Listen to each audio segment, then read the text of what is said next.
All right, all praise to the Most High Yahweh and to His Son, my brother, Amashiach Yahushai. Peace and blessings to my brothers and sisters from the Israelite tribes. All right, in this video, we're going to get back into YDNA information dealing with the E1B1A grouping of subclades. I just wanted to share with y'all a couple of simple PDF files that I have. So real quick, I'm gonna just scroll up a little and then back down. So,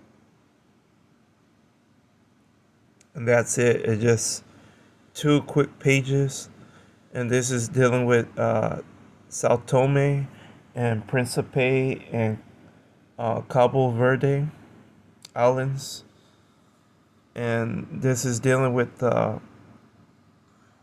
believe Portuguese, the Portuguese. So we have this one dealing with the Portuguese. Let me do this real quick. Alright, I guess I back out then. Or maybe I could slide it over.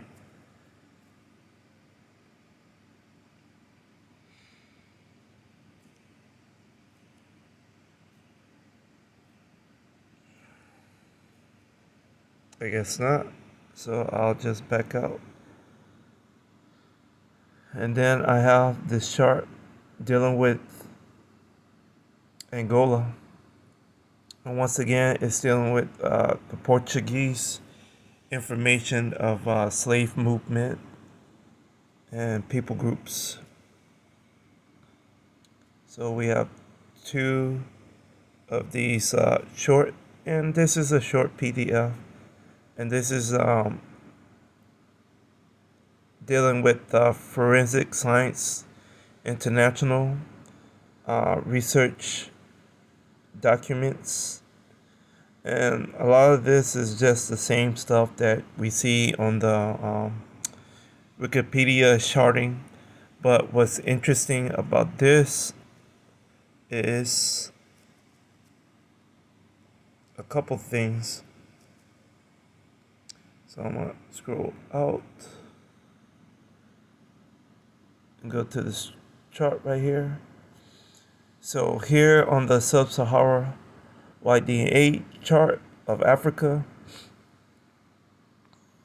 I'm going to just scroll down to Sao Tome or Sao Tome. So here we are, Sao Tome and Principe. I'm going to scroll over. So as you can see, the percentages, A at 1.3%, B 0, E1A 0, E1B1A 84%,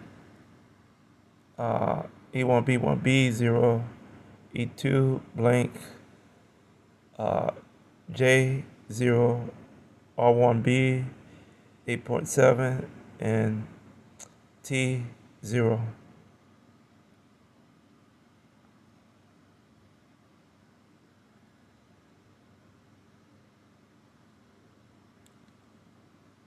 So I'm gonna go back up.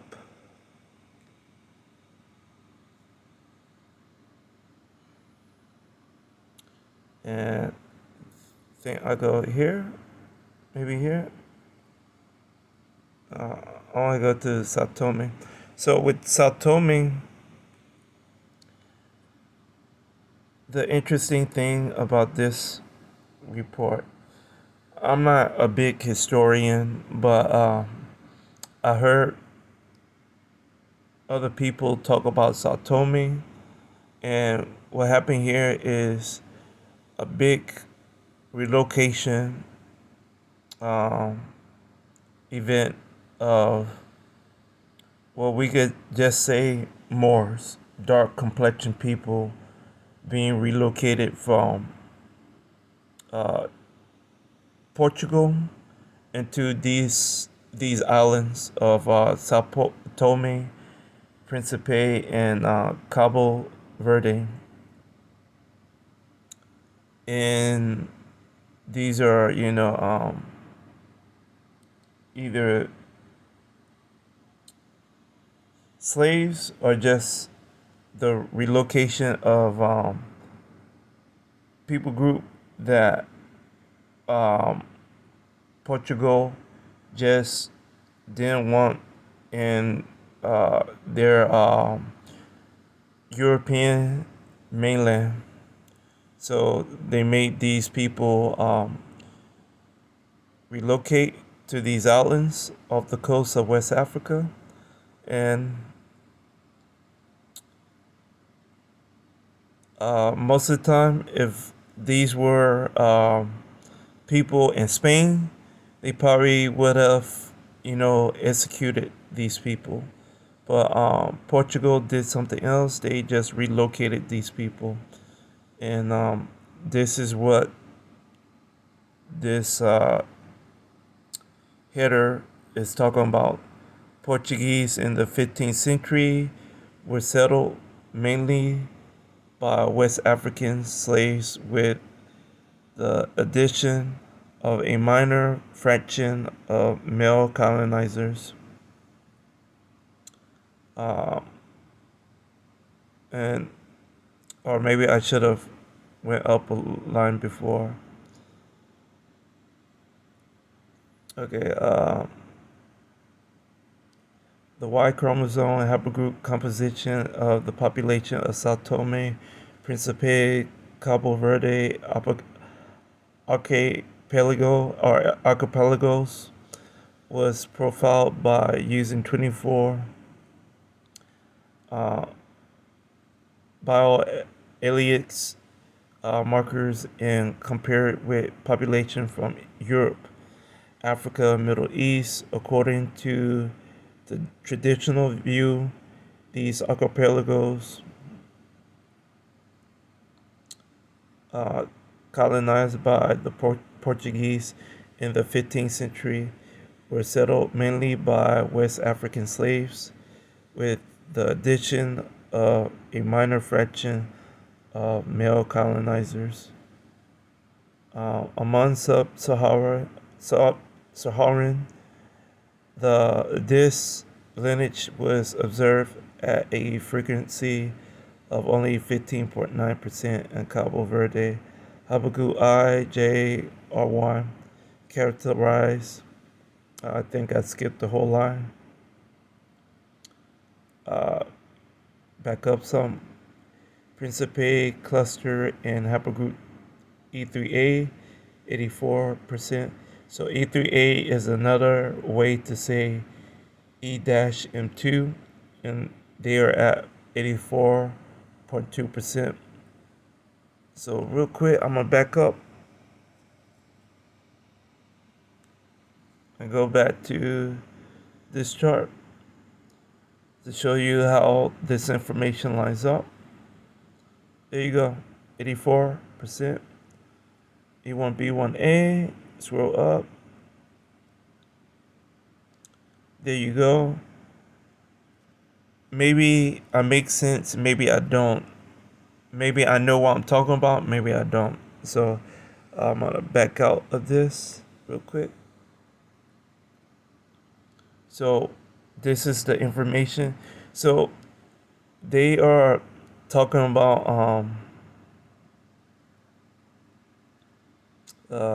what was the part?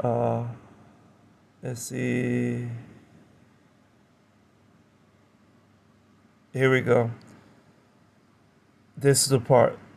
I didn't want that top part. I want this part.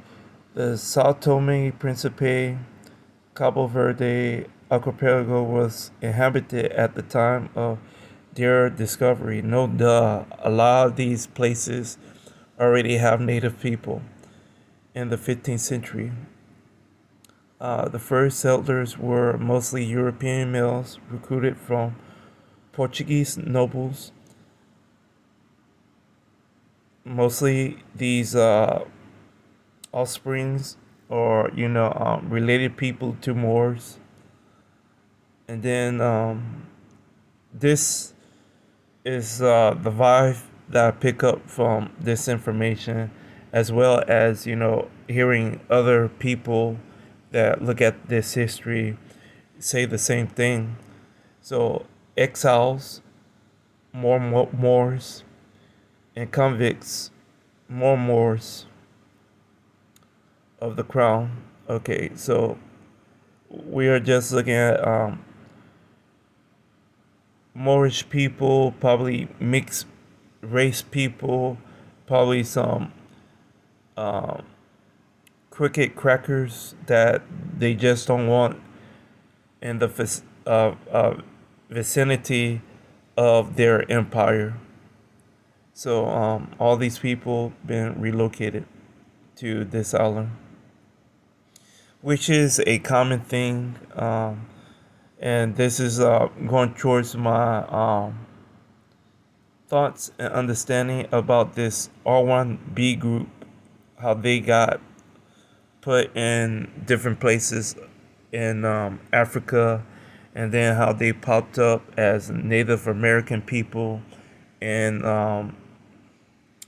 parts of the Caribbean and in North America. So, so we have all that information. So I'm gonna just scroll down because the important part is just at the bottom right here. So most of the time, when I look at this stuff, I'm just looking for understanding of how to read these graphs, charts, pies, learning the abbreviations of these groups of terms that they want you to learn and figure out what they're talking about when they put the numbers to. So ST on this chart is just talking about Sao Tome. CV is Cabo Verde, as you can see at the bottom right here. So, and now we are just looking at this chart like we looked at the YDNA chart of the Sub-Sahara. So, as you can see, it has the Y haplogroups at the top right here, and then below you have the numbers and the amount of people that was sampled under all these haplogroups. So Sao Tome, we just gonna go to E1B1A, so M2, E3A right here, 126 under Sao Tome. So that's your 84%. And then under Cabo Verde, you're 32%. And then we just scroll over for the R1B collection. And here you can see there was some K grouping. So these were um, dark complexion people right here. You have K and then a K2. So these are dark complexion people. You have the amount of those on both sides.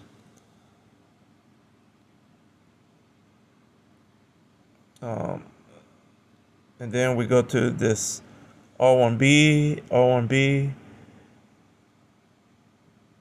as you can see. And now we're done with this.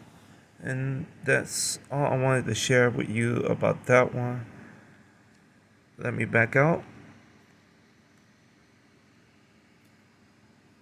and move over here. So now we are dealing with Angola, YDA, and I just want you to, this is also a short page and we just want to get a very quick, clear understanding. Like we saw before, the main thing we want to focus on is the ethnic groups or the tribes that we are dealing with within Angola of Mbundu, Mbundu, and Bakongo. So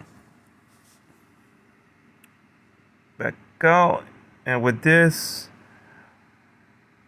we're gonna just get into the protein part of the information. So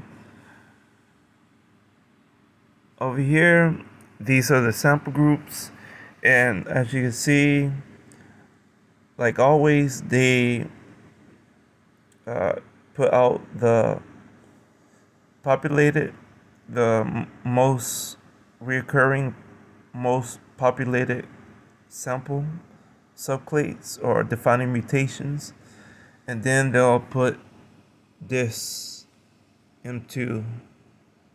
M2 is the representation of several different E1B1A subclades, and then you will often have this one, because this one and a few others are reoccurring often throughout a lot of these information uh, things or research paper, because it's a very common subclade. So we're gonna back out.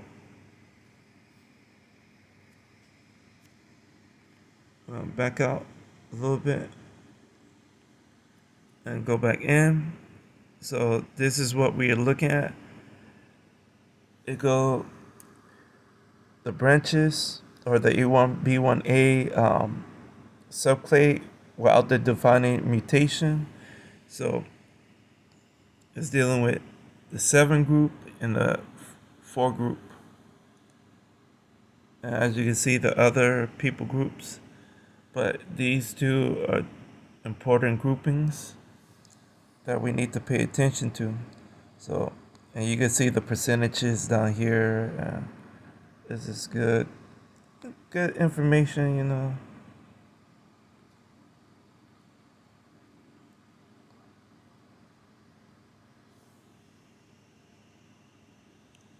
So we scroll out, and now we back out a little bit, okay, and we go to this chart, the white DNA tribe chart of Israel.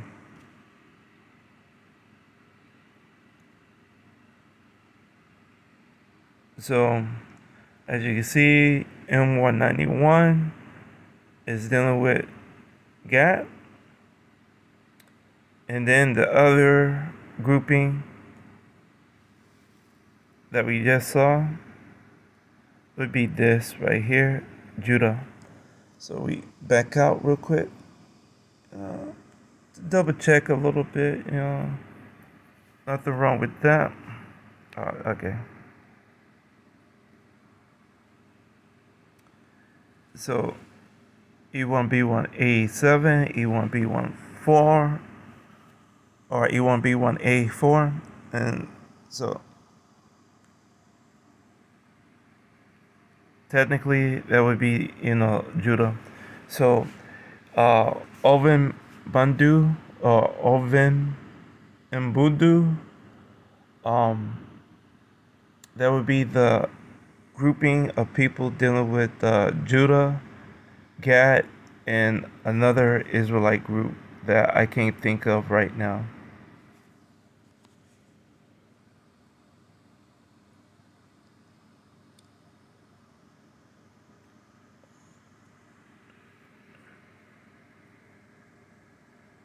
So we go back. So, and these are groupings that are dealing with high percentages of E1B1A grouping of people, but they are not represented on the sub-Sahara charting. Angola is not on here, nor of those groupings.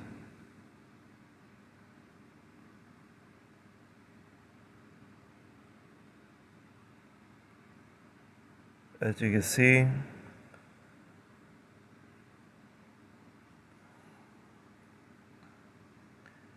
so I'm not saying it's a conspiracy or a cover up, but um, it's very rare information for us to find information about Judah on here, as well as Reuben. But like I said before, I found information on both of those groupings of people. So the interesting thing is, I'm getting there. I'm getting there with finding stuff about everybody and more people groups. And other than that, I just wanted to share with you that information. So come back over here, and like the information says, they sample 14% or 14 people had that. And I thought it was a little bit more. I have another research page that shows a little bit more of a sample for Judah than that. So, and remember, this information is done. How recent is this? Sometimes they just collect old information and revive it from 2011. So yeah. So if you do your DNA, and if you come up with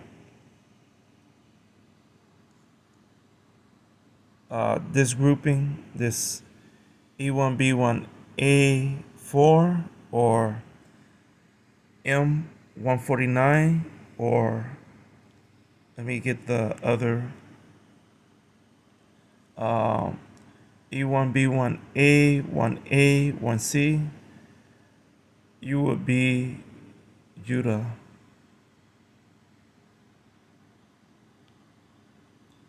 So just wanted to share with you with that information.